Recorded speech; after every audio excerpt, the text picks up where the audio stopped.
Hello everyone, it's Dylan from Yu-Gi-Oh! Everything, and welcome back to another Yu-Gi-Oh! Video. Yu-Gi-Oh! Arc 5 was an absolute trip. Probably the most polarizing Yu-Gi-Oh! Show we have ever gotten. A lot of people still to this day love Arc 5, and there are a lot of people who absolutely despise Arc 5. But what Arc 5 did was one of the most innovative and, in my opinion, ambitious things that any Yu-Gi-Oh! Show has tried to do. No matter where you fall on the spectrum of liking it or disliking it, I think you can all agree with that, and whether the execution was good is a whole nother debate, and that's where we kind of get into the aspect of liking or disliking the show. But what Arc 5 did, which was really cool, was they brought back older characters, and while some of those older characters didn't even get a win like Edo or Aster Phoenix from GX, it was still really cool to see characters from the older Yu-Gi-Oh! Shows back in action in Yu-Gi-Oh! Arc 5. It was one of my favorite things about Arc 5,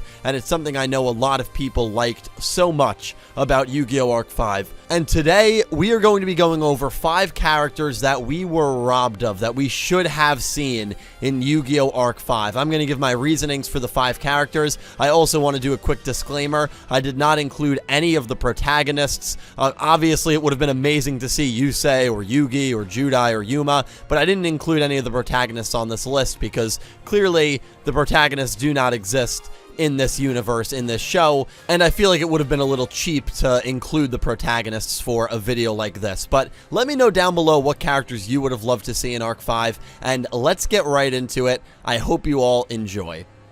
We're going to kick it with my girl right on the thumbnail, Aki Akiza Azinski in the English dub, the leading lady of Yu-Gi-Oh! 5Ds. And Aki is the sweetheart of, I feel like, most Yu-Gi-Oh! Fans. I feel like if you polled 100 Yu-Gi-Oh! Fans, probably 75% of them would tell you that Aki was their favorite Yu-Gi-Oh! Girl. She was awesome, she was amazing to watch, and even though her character grew a little stale towards the latter half of 5Ds, her first half of 5Ds through Dark Signers was amazing, and it really was a shame that she was not in Yu-Gi-Oh! Arc 5. I know you can say, well, Asuka was in it, there was your girl character representation, but Asuka did nothing. She defeated these 3 juvenile officers and then never won a single duel before getting beaten by Super Polarization, ironically enough, and getting carded by Yuri, similarly to how she died in GX in Season 3 via Super Polymerization. I know there are a lot of people who like Crow, I know there's a lot of people who love Crow, and I'm not even going to really come from the angle that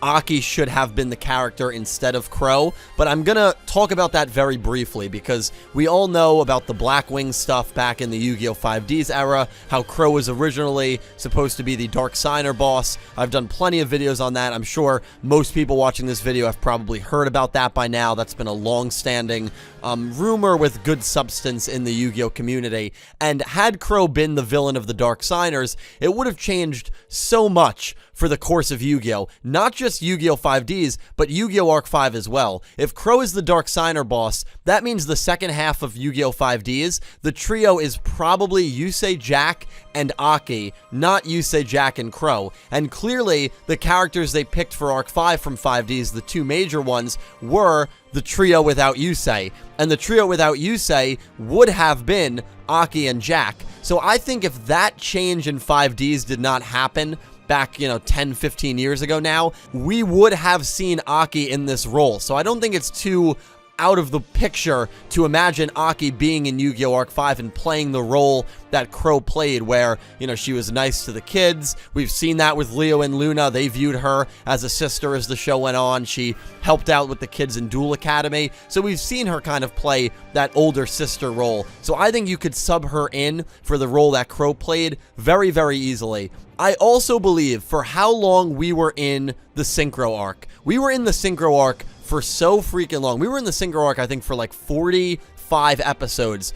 The XZ's arc, the Fusion arc, and the Zark arc, and then the final 8 episodes where Yugioh tried to make Reira smile, that took 48 episodes. The length of time in episodes was about the same from Synchro and everything that happened after Synchro. So I think you could have had Aki appear, maybe instead of a Shinji Weber or instead of a newer character that you introduced in Yu-Gi-Oh! Arc 5. And I think there was enough time to have Jack Atlas, Crow, and Aki all running around in this Yu-Gi-Oh! Arc 5 universe, and man, I just would have loved to see her back in a show. It's still one of my biggest wants every time a new Yu-Gi-Oh! Show starts. She's one of my favorite characters, and I think the prospect of her being in Arc 5, even if you want to keep Crow in the show and just have all three of them, really wasn't that far off, but unfortunately, they did not go down that route.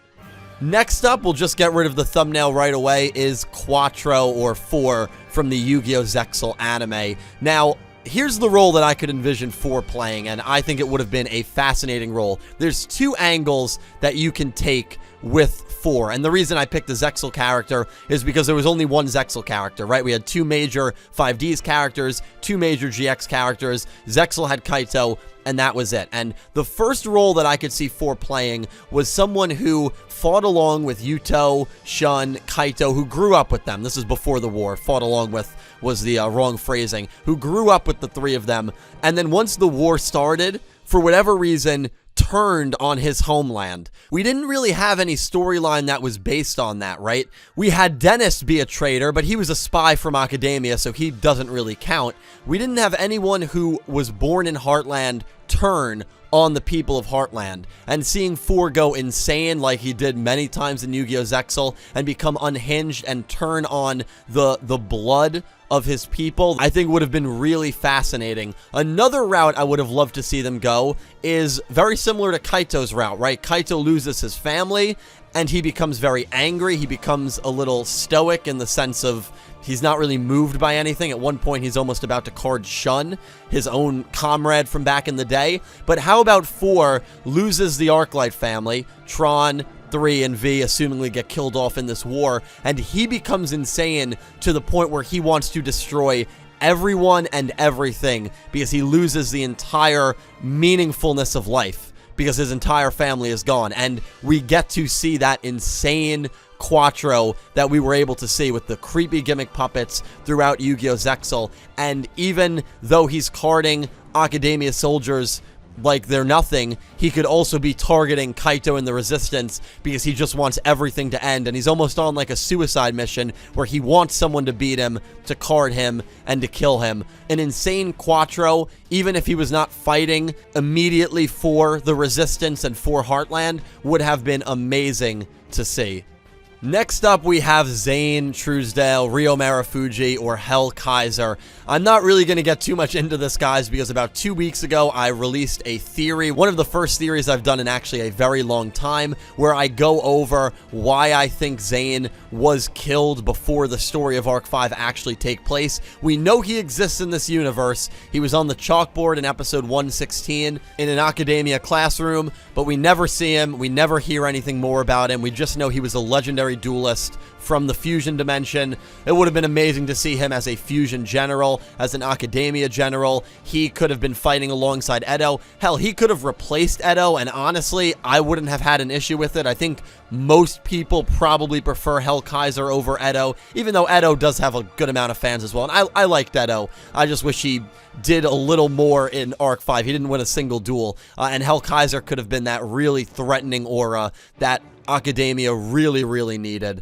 And so again, if you want to watch that video, I'll link it down below, but I'm not going to go too in depth about him and what role he could have had in Arc 5 in this particular video. Just know it would have been incredible to see him, and it was very possible since he was confirmed to be in this universe. Up next is another Yu-Gi-Oh! Zexal character, and that is Shark. I gave Zexal 2 potential characters that we wish were in Arc 5, mainly because Zexal was the one show that I thought got robbed of a second character. And if you don't want to have Quatro, if you don't want to have 4, which would be my first pick, I think it would be the easiest to incorporate, you could have Shark. And I know there's a lot of people who say, well, Dylan, Shark was a Barian, he had all this history, that would be kind of hard to incorporate in Arc 5, but hear me out. Jack Atlas and Crow were signers in Yu-Gi-Oh! 5Ds, and that whole element of being a signer, sure, we bizarrely see the Crimson Dragon at the end of the Synchro arc, but that whole concept of being a signer really doesn't exist in Arc 5. You have to remember that these are characters that are based off of their former selves, but are completely different characters at the end of the day. So to have Shark in this show, you could easily have him and never mention anything with the Baryons. We're not even 100% sure that Kaito's family is the same family he had in Zexal. So it's almost like the backstory of these characters were all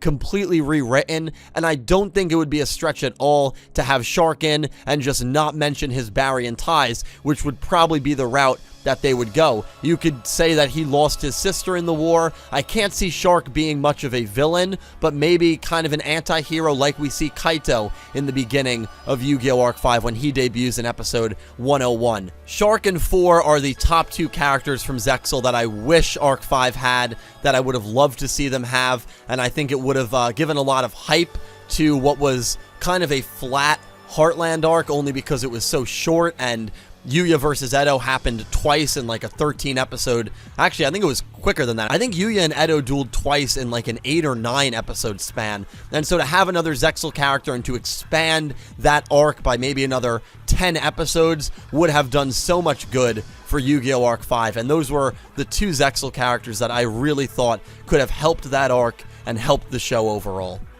And finally, the final character that I wish was in Arc 5.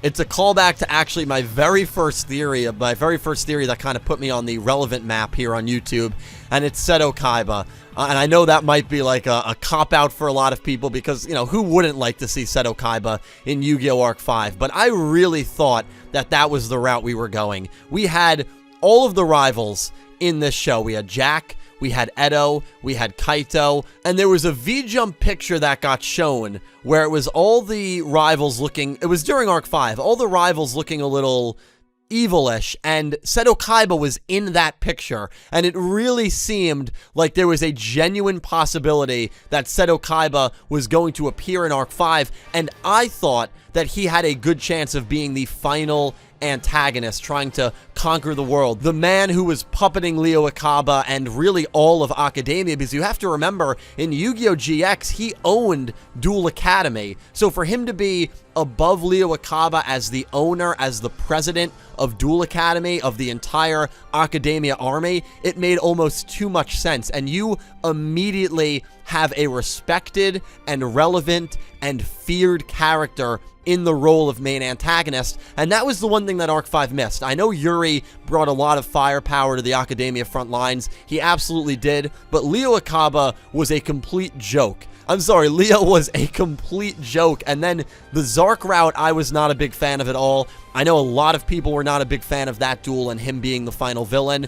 In the last 8 episodes, then there wasn't really a villain. They were just trying to make a baby laugh. I think if you introduce Seto Kaiba as a crazier version of himself from the original timeline, and someone who is puppeteering this entire operation, and you have Yuya duel Seto Kaiba, maybe alongside Akaba Reiji in like a final duel, oh, it would have been absolutely incredible. And Seto Kaiba, had he been the final villain in Arc 5, and they didn't go down the Zark route, I genuinely believe that Arc 5 would be considered by most people the greatest Yu-Gi-Oh! Series ever to be made. And I really do believe that. I think that the only thing they really needed to fix, there were a lot of issues with Arc 5, especially towards the end.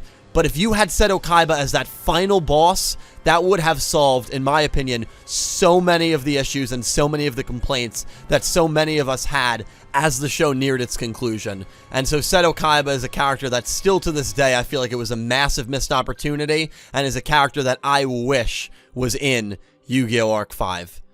And that about wraps it up. Those are 5 characters that we wish were in Yu-Gi-Oh! Arc 5. Aki, 4, Shark, Ryo Marufuji, and Seto Kaiba. If you liked my list and if you agreed with my list, please let me know down below. Would have also been cool to see Jonochi, Joey Wheeler. I thought about including him, but I capped it off at 5, and there were no characters from the original Yu-Gi-Oh! So I felt like having Seto Kaiba was kind of enough weight for that show. But yeah, please let me know all your thoughts on this topic. Arc 5 is one of my favorite things to discuss because it did so many things that are unique to Yu-Gi-Oh! So many things that will probably never be done again. So please let me know all your thoughts on this topic down below. Thank you all so much for watching, and a special thank you to my Platinum tier patrons Alexa Baker, Glen McGookin, Jorge Carrillo, Horace Maye, Goosey Q, Vincent Van Der Veen, Panther J, Smith620, Jorge Leon, Blue Maiden 28, Jarrett Buller, and Gabe G, and to my Diamond tier patrons Jesse Wood, Latrell Smith, Sean,